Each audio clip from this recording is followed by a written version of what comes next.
here at 105.7 Hometown coming in. Celebrating the 11th anniversary today. We are at River Rock, Route 70, Bricktown. Easy to find. John Eddie's Real Big Toy Drive in real big effect. Thanks to all the folks who brought an unwrapped toy here today. We're doing good if you're coming by. Please bring a toy. Bruce Brunch put on 11 years as we start year number 12. The first ever guest on the Bruce Brunch radio program was this guy, the mad dog himself, Vini Lopez. You're back again today. It was my pleasure then, and it's my certain pleasure right now to be with you, Tom. Look at that. What a wonderful day here. Marco and the gang here at the River Rock doing an amazing job. Yingling with 275 drafts going on here today. I'm going to take advantage of one of those. Well, and by all means. So, back in April, not that long ago, yes, we were in Brooklyn. Yes, we were. I was up topside at the Barclays Center. You were right there at the table in front, inducted into the Rock and Roll Hall of Fame.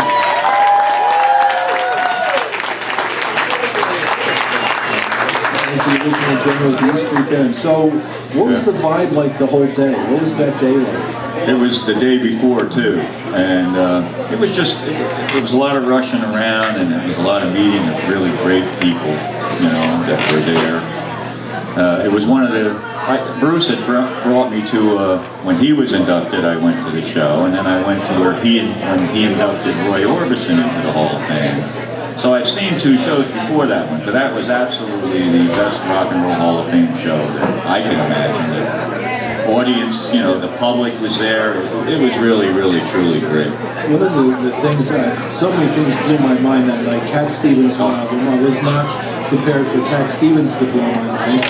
And I really had no affinity for the guy from Coldplay, Chris Martin, until he inducted Peter Gabriel, and I had this man crush going on Chris Martin. Like, what's up with that? I always liked Coldplay. I mean, you know, when I saw him on TV and they got the guy banging the drum, I mean, come on, he's all me, that guy. And it couldn't have been cooler. So, when you're up there making the speech, your speech is still going on somewhere, I'm sure. No, not mine. Well, let's say maybe David Sanchez is still talking somewhere. Yes. What was it like being up there and looking out? Obviously, all your lifelong childhood friends are right there, and then the full rafters of the Barclays Center. Well, when David got done, and he spoke extensively, and he did a pretty good history lesson, but I just wanted to, in my speech, I said, oh, you're going to have 30 seconds to a minute to speak. So I actually had it worked out to 57 seconds, and I wanted to mention why I'm standing up there. And it's not because, it's because of all the guitar players and bass players that I played with and people that I come in contact with all my life. That's who put me up on that stage, you know, Sonny Trent, or Bill Chinnick, you know, or Andy Federici, and that's what happened to me when I got the clearance. You know, I started to get the Abadabas, and I lost it, and my speech went from 57 to a minute 8. You know? But it was due to a few tears. When you guys got to perform, yes, and you and Max did the double drummer thing. First time ever for E Street. I mean, how amazingly cool! Like an Allman Brothers vibe going on. We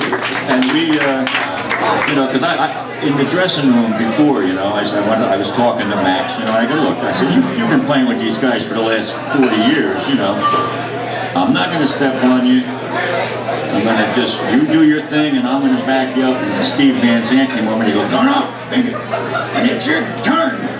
Do your thing. You lay back right here. I went, okay. And then when it was my turn, I did. How long did David Sanchez was up there and it was remarkable.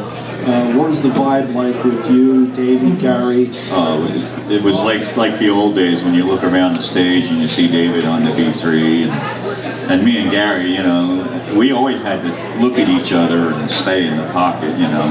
And during that show, I mean, I seen the HBO thing and it sounds great, but I didn't hear one guitar solo. There was nothing in the monitors.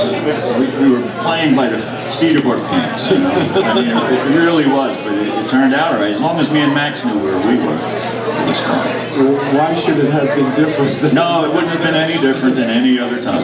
Now, have you been to Cleveland since this happened, to the actual Rock and Roll Hall of Fame? Yeah, we went like 3 weeks ago. Dawn and I, we went to Cleveland. Is there a thing? With a bunch of friends. The new exhibit is all the way up on the 3rd or 4th floor, and it's all separate from the regular museum. And all the inductees, the new inductees, have their section in there. And it's not a real big exhibit, but it certainly gives you an idea of all the people there, and then of course that'll transform into the regular museum at some point. So you're a kid growing up in Neptune, knocking around Long Branch. 2 kids, me and Gary Talent. And it came to this. I mean, you could never have predicted. No, me and Gary were teary-eyed in the back thinking about, you know, how far we've come. I wish Southside was there, because he was, you know, he's not in the Hall of Fame with us, but he certainly was one of the guys that we always played with, you know, through the years. And yes, Southside Johnny. We just played at Southside up in where was it? In Edison or someplace up there in at a music hall, and me and Paul were having so much fun he fired us. Again, what else is new? Yeah, but no, come on. He says, "You guys had fun." I said, "Yeah." He goes, "You're fired." I said, "Okay." Nothing changes at the Jersey Shore, apparently. The remastered versions of the first 7 albums are out. When you heard the 2 albums that you play on remastered, what went through your mind? I went, "Oh my, here we go again," and I can't wait to hear it. That's what I thought. And hear it now. Now I can hear it, and I will. And I'm really looking forward to hearing it. You know, I've only heard those songs about 10 million times each. You know, but this version of it, I'm sure Toby had a lot to do with it, Toby Scott, and the remix of it and the mastering. You know, I'm sure everything is a lot more brilliant and up forward and beautiful albums that they all are. Right. Not just the ones I play on, but every stinking one of them. True that. You've been busy, it seems. What's going on with the Mad Dog these days? Well, I'm busy as I actually want to be. I'm not retired or anything, and I'm not going to retire. But I'm not really in a band anymore. Me and Paul, we do our dog whistle thing, and we have fun with that when we can. This is Paul, we have a band called Dog Whistle. Yeah, Paul Whistler. I'm Mad Dog, so I'm the dog, D-A-W-G. He's Whistler, he's Whistle. And only cool people can hear us. That's the thing, you know. But we have fun, and when we do that, and generally I just been sitting in with bands and having fun at it, not a job, you know, having fun. Good. Like today with the new Dirty Old Band, you know. Now, I'm gonna have fun. There's a single snare drum set up on our stage. That's right.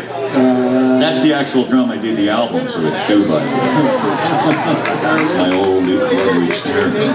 So we're going to have you up here just a little bit. Yeah, and I'm going to look forward to it. Absolutely. All right, Ben, God bless, my friend. God bless you. Happy 11th anniversary, Tom Cunningham, Blues Crunch, 1057, The Hawk. I'm going to play one from, this is my favorite version of Blinded by the Light. This is from March of '73 in Berkeley. Oh my, I remember that. You believe that, huh? No. All right, so let's go to Berkeley on the Blues Brunch on 105.7 The Hawk.